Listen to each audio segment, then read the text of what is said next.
So many people have heard about the financial independence retire early movement and how many US penny pinchers are able to retire 30 or 40 years before they are supposed to. And with a projected pension age that in many European countries is something like 65, the idea of resting yourself on a beach sounds so cool that it might not be true. But is it actually possible to retire early in Europe? Or is the FIRE movement a prerogative of countries such as US due to the jacked up salaries, while Europoors are condemned to reach pension age in their 70s? Let's discuss this today! Hi guys, my name is Giuseppe and I'm a finance graduate and money nerd. And today I would like to discuss the idea of retiring early through the FIRE movement in Europe. And understand if this is actually possible in Europe, considering that we have lower salaries compared to US and higher taxes. We'll discuss what the FIRE movement is, how it is different between US and EU, spit up some numbers to make an example, and I will end up with some personal thoughts.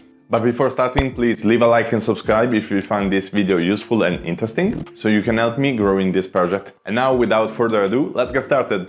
What is FIRE? FIRE is basically the idea of financial independence and early retirement that is based on cutting off the majority of your expenses and saving large chunks of your income. Invest your saving aggressively and then reach a point in which withdrawing from your investment, dividends and passive income can actually sustain your life expenses. So it is the idea of working a lot, saving a lot and investing a lot to build your own pension and retire something like 30 to 40 years earlier than you are supposed to leave the workforce and enjoy life after that. By the way, if you look to invest something, you can download one of the brokers I have down in the description. And if you make an account and deposit money, we both get free shares. This movement was born in US, where people started questioning the idea that life is all about making money and consuming. And there might be something like, I don't know, family, friends, hobbies, things that make life worth. So they rebelled to these consumeristic ideas and started saving instead, with the target of becoming financially independent. Now the question is it even possible in Europe? Well, some people might be tempted to think that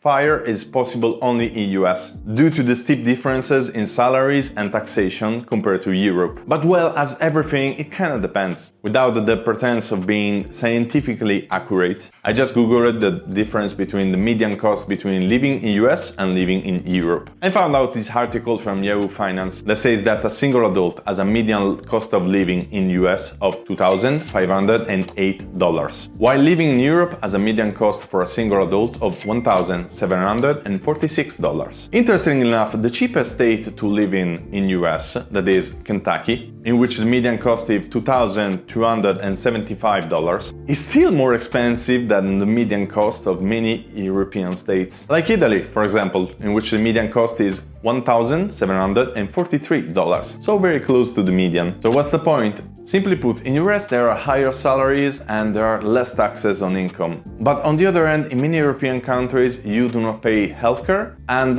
you do not have debt on your education. And this decreases both your living expenses and your debt position. Obviously, the situation is not par, we're not comparing apples to apples, but it's still manageable for Europeans that aspire the FIRE. Let's make an example. Let's say that I want to retire with a family of 3 in my hometown in the south of Italy, Barletta. In Barletta, a decent salary at which many people aspire is probably 1,500 euros. With those money, a family of 3 can live a modest life. We have to divide this by 0.74 since the taxation on capital gains is 26% in Italy. So our monthly gross income from financial investment needs to be at least 2,027 euros. Now let's multiply this by 12, that is the number of months in a year, and we get 24,324 euros. That is the gross annual return that our investment need to make. Now let's use the so-called 4% rule, or in my case the 3.375% rule. That is simply a more conservative version of the 4% rule by using dynamic strategies. And if you miss it out, you can find my explanation on this rule in the video down below. So 24,324 euros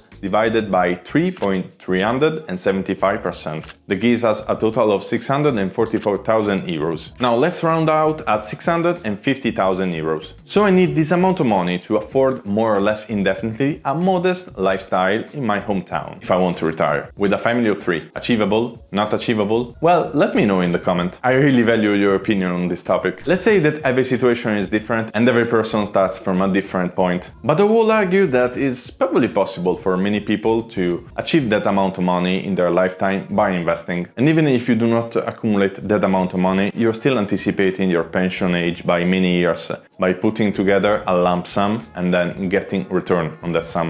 Consider that starting from zero, 650,000 euro is more or less achievable in 15 years by investing 2,000 euros per month at a net return of 8% per year.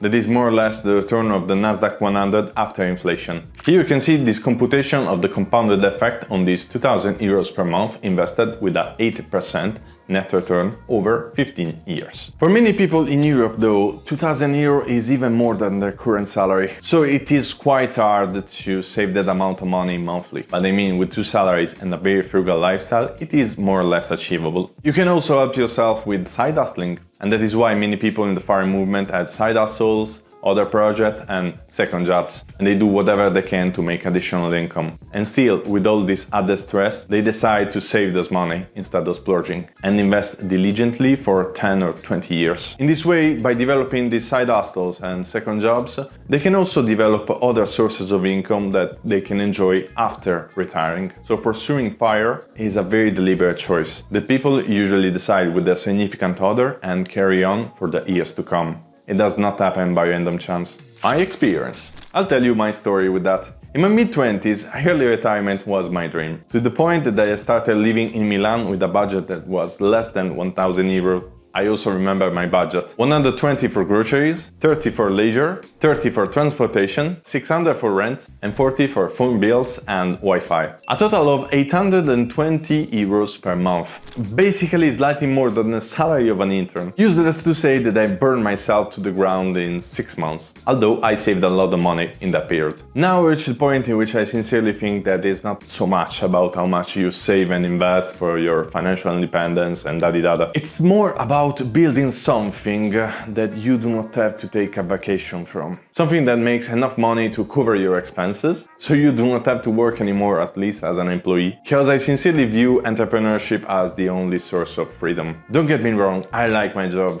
But I really think that the final call for me should be to own something by myself. Obviously, it's not cut for everyone, but if you're looking for something that will free you, look no further. But pay attention, you have to build your business around the life that you want, or your business is gonna become your jail. The idea of becoming financially independent is appealing, and should appeal to anyone. But not because I want to rest on a beach for the rest of my life, but more because by having my life expenses covered, I will be able to take more risk and free more time from my schedule to grow my projects even more. And that's it, I already built something for myself that can sustain me and that I can grow. And then transition from my main job to this venture once it cash flows enough to cover my expenses. But obviously this is a riskier path and it's costing me a lot of stress. But you know, I am who I am. In the end, this approach does not exclude FIRE followers, since I think that many of these people become entrepreneurs after they retire, in a way or another by pursuing their ventures, or even before then. So guys, as always, I hope you liked the video, and if so, please leave a like and subscribe. And you might also be interested in understanding more the 4% rule and how you can make it work better. And you can find it here.